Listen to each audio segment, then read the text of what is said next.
இந்த மக்களுக்கு இந்த தண்ணீர் எப்படி கிடைக்குதுன்னா லாரியில் தான் ஒரு 15 நாளைக்கு ஒரு தடவை வந்து கொண்டு வந்து கொடுக்குறாங்க. அதே போல் இந்த 15 நாள் கொடுக்குறது ஏன் கொடுக்குறாங்க அப்படின்னா இந்த ஏரியாவுக்கு வந்து தண்ணீர் வசதி கிடையாது, அதாவது பைப் லைன் வசதியும் கிடையாது. அதனால் மட்டும்தான் லாரியில் கொண்டு வந்து தண்ணி ட்ரம்மில் பிடிச்சி வச்சு குடிக்கிறதுக்கோ சரி சமையலுக்கோ சரி பயன்படுத்திகிட்டு இருக்கிறாங்க. இந்த ட்ரம் எல்லாமே ஒவ்வொரு வீட்டோடது. இப்போ ஒரு 4 ட்ரம் சேர்ந்தது ஒரு வீட்டோடது.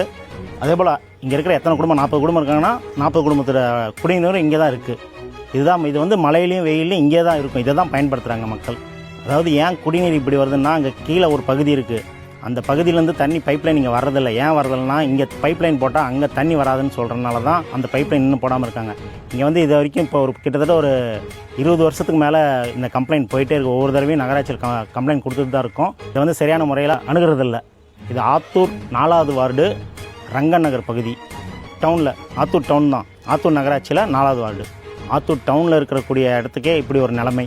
மக்கள் வசிக்கிற பகுதி வந்து ஆற்று புறம்போக்கு. ஆற்று புறம்போக்கில் இருக்கிறதுனால இந்த பகுதிக்கு வந்து பட்டா கிடையாது. பட்டா கிடைக்காத காரணத்தினால இந்த மின்சாரமும் தடைபடுது. மின்சாரம் கொடுக்கறதில்ல. ஏற்கனவே இங்கே இருக்கிற சில வீட்டில் மட்டும்தான் மின்சாரம் இருக்குது. இப்போ மீதி இருக்கிற வீட்டில் என்ன பண்ணிக்கிறாங்கன்னா அவங்க சொந்தக்காரங்க வீட்டிலேருந்து கரண்ட் எடுத்து தான் பயன்படுத்திக்கிறாங்க. அது ஒரு பிரச்சனையாக இருக்குது. அதனால் இந்த பகுதிக்கு வந்து பட்டா வேணும். பட்டா கிடைக்கலனால இவங்களுக்கு ஒரு மாற்று இடம் வந்து பக்கத்துலேயே, ரொம்ப தூரமாக கொடுக்காம மலை சைடு தான் கொடுப்பாங்க. அவங்களுக்கு அந்த ரொம்ப தூரம் கொடுக்காம இங்கே பக்கத்துலேயே இடம் இருக்குது, முளைவெளியில் நிறைய இடம் இருக்குது, அங்கேயே கூட கொடுக்கலாம் இவங்களுக்கு. அதே போல் இங்கே வந்து சாக்கடை வசதி வந்து சுத்தமாக இல்லை. பார்ப்பீங்க, நீங்களே பார்த்துருப்பீங்க, சாக்கடை சுத்தமாக இல்லை, தண்ணி வசதியும் இல்லை. ஒவ்வொரு மாதம் ஆகுதுங்க சார். அந்த தண்ணி நாங்கள் பாருங்கள் குடத்துல மொண்டுட்டு போய் குடிக்கிறோங்க சார். புழு நெண்டுது தண்ணி இல்லை, அதை மொண்டுட்டு போய் குடிக்கிறோம். ஒவ்வொரு மாதத்துக்கு பூச்சி விழுந்தாலும் எது இருந்தாலும் நாங்கள் சூழ்நிலை தண்ணி நம்புறோம். அதை வடிகட்டி ஸ்டாக் பண்ணி வச்சு குடத்துல வச்சு தான் நாங்கள் குடிக்கிறோம். ஒரு மாதத்துக்கு ஒரு தண்ணி தான் வருது. தண்ணி வசதி தண்ணி டிச்சி. இந்த ஏரியா எம்எல்ஏ பேர் இந்த இடத்துக்கு வந்திருக்காங்க, கேட்டிருக்காங்க. இல்லை வரல. இல்லைங்க சார், வரல. நாங்கள் தான் சார் நிறைய டைம் போய் மனு கொடுத்துருக்கோம். எம்எல்ஏ கிட்டே கொடுத்துருக்கீங்க. ஆனால் இது வரைக்கும் எந்த ஸ்டெப் எடுக்குங்க சார். எவ்வளோ நாளைக்கு ஒரு வாட்டி நகராட்சி? 15 நாளைக்கு ஒரு வீடு. இன்னைக்கு ஒரு வீடு 15 நாளைக்கு பிடிச்சா 15 நாளுக்கு கிட்ட போகக்கூடாது. திருப்பி 15 நாள் கழிச்சு தான் நாங்கள் போய் எடுக்கணும். அது வரைக்குமே அந்த பேரில் வெயிலே இருந்து புழு பிடிச்சி பூச்சி விழுந்து எதா இருந்தாலும் தூக்கி போட்டு நாங்கள் அந்த தண்ணியை தான் குடிக்கிறோம். வடிகட்டி தான் குடிக்கிறோம். அப்படியே தான் இருக்குது. நான் கல்யாணம் பண்ணிட்டு வந்து 18 வருஷம் ஆகுது. வரவங்க எல்லார்கிட்டயுமே இதை நாங்கள் சொல்லிக்கிட்டே தான் இருக்கிறோம். ஆனால் அப்பையிலேருந்து இது அப்படியே தான் இருக்குது, மாறவே கிடையாது. வரவங்க எல்லாரும் நான் பண்ணித்தரேன், நான் உங்களுக்கு இதை செஞ்சு தரேன், நான் உங்களுக்கு அதை செஞ்சு தரேன், எங்களை நம்புங்க அப்படின்னு சொல்கிறாங்க. நாங்கள் நம்பினாலுமே எங்களுக்கு அது பயன் இல்லை, அப்படியே தான் இருக்குது. வேறெல்லாம் ஒண்ணுமே மாற்றம் இல்லை. எத்தனை வருஷம் நாங்க இங்க குடி இருந்து 40 வருஷத்துக்கு மேல இருக்கிறோம். இங்கதான் நாங்க பிறந்து வளர்ந்து இங்கதான் கல்யாணம் பண்ணிக்கிட்டோம். அப்பையில இருந்தே நான் கல்யாணம் பண்ணிட்டு வந்து 18 வருஷம் மேல ஆகுது. இன்னுமே இப்படியே தான் இருக்குது, மாறவே கிடையாது. வரவங்க எல்லாருமே இதே தான் சொல்றாங்க. ஆனா இங்க ஒருத்தருமே மாற்றமே கிடையாது. 2 சைடா டிச்சு போட சொல்றாங்க, ஒரு சைடு போட்டுவிட்டா போதும். தண்ணி மழை தண்ணி வந்தா வீட்டுக்கு முன்னாடி நிக்குது. சந்துல கிந்துல எல்லாம் போய் பிள்ளைங்க வலிக்கு விட்டு கீழே மேலே விழுவுறாங்க. மழை டைம்ல எல்லாம் காலை வைக்கவே முடியாது ஊருக்குள்ளார, அவ்வளவு இதாவா இருக்கும்.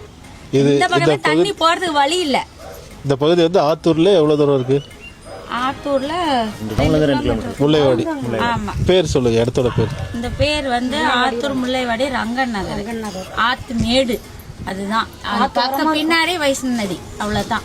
இது ஆத்து ஓரமா இருக்கிறதுனால இந்த கல்லுக்கு இந்த பக்கம் போனா பட்டா இருக்குதான், இந்த கல்லுக்கு இந்த பக்கம் கேட்டா பட்டா இல்லையா. ஏன்னா இது நெட்ட புறம்போக்கு, இது ஆத்து புறம்போக்கு. அப்படி ஆத்து புறம்போக்குன்னு கரண்டும் கொடுக்கறது இல்லை. எப்படி அவரது எல்லாருமே ஒரே மாதிரி பேசி யார் வந்து என்ன பண்ணிட போறாங்க அப்படிங்கிற ஒரு அசல்ட்ல நான் விட்டுட்டேன். எல்லாருக்கிட்டையும் பேசி சலிச்சிருச்சு. இப்ப எல்லா சைடுமே நீங்க பாக்குறீங்க, எலெக்ஷன் எல்லா சைடுமே ரோடு போட்டுட்டு இருக்கிறாங்க. இது போட்டு 8 வருஷம் ஆகுது. இது எவ்வளவு கூடு, அப்படியே மேடு பள்ளமா அதுவும் இதுவா போட்டா இது எல்லாமே தெரியுது. சரி விடுங்க, இது மேல ரப்பா போடலைன்னா கூட இந்தாண்டு சைடு ஒரு டிச்சு போடலாம்ல. எப்படி கடந்த வீதி, எங்க கண்ணு முன்னாடி கடந்த வீதியெல்லாம் இன்னைக்கு பாக்குறதுக்கு எப்படி தெரியுமா இருக்குது ரோடு. அந்த கடைசி வீதியெல்லாம் காலே வைக்க முடியாது. ஆத்துக்கு அந்த பக்கம் அந்த பெட்ரோல் பங்கு கீழே அங்கெல்லாம் இன்னைக்கு எப்படி தெரியுமா இருக்குது, எவ்வளவு வேற டிச்சி இருக்குது தெரியுங்களா. அதே மாதிரி இந்த பக்கம் கடைசி வீதி ஆத்துக்கு அந்த பக்கம் அங்கேயுமே பாருங்க எப்படி இருக்குது, எப்படி இன்னைக்கு இருக்குதுன்னு. எல்லா இடத்துலயுமே நல்லா இருந்த ரோட நோண்டி விட்டு போறாங்க. இங்க வந்து என்ன ஏதுன்னே பார்க்கவே இல்லை. இந்த ரோடையும் சரி பண்ணல, இந்த டிச்சியுமே போடல. நாங்கள் ரோடு போடும் போதே டிச்சு போடுங்கன்னாங்க. இதுவே முல்லைவாடி அந்த கடைசி வீதி டிச்சு போடாதீங்கன்ட்டு ரோடையே நிறுத்திட்டாங்க. அப்புறமா இவ்வளோண்டு டிச்சு போட்டாங்க. சும்மா தண்ணி போற அளவுக்கு போட்டுவிட்டு மெயின் கால்வாயில இது எடுத்து விட்டாங்க. சும்மா ரப்பா. இன்னைக்கு அது அடுத்த ரோடு போறப்ப நீட் பண்ணி போட்டு விட்டாங்க. எங்கேயுமே மழை தண்ணியே போக மாட்டேங்குது. அவங்கவுங்க வீட்டுக்கிட்ட அப்படியே நின்றுக்குது. நான் என்ன தெரியுமா பண்ணுவேன், குடத்துல மொண்டு தூக்கி காட்டு மேல ஊத்துவோம். அந்த தண்ணி வீட்டுக்கு முன்னாடி பிள்ளைங்க விளையாண்டுட்டு இருக்கிறாங்க, நிக்கிறாங்களேன்ட்டு. எந்த பக்கமே போறதுக்கு வழியே இல்லை. தண்ணி எந்த தண்ணியுமே போறதுக்கு வழி இல்லை. அந்த ஒரு பேர்ல மட்டும் ஓபன் பண்ணி பாருங்க எப்படி இருக்குதுன்னு. அந்த ஒரு பேர்ல மட்டும் நாங்க குடி தண்ணி பிடிச்சி வச்சிருக்கோமே, ஓபன் பண்ணி மட்டும் பாருங்க. அதுவும் பாரு கொண்டுக்கிட்டாங்க. கடவுளே, என்னடா நீ வெயில்ல வச்சு இந்த பேர்ல உடஞ்சி போச்சு. இந்த வெயிலே கடக்கும், பேர்லையும் உடஞ்சி போச்சு.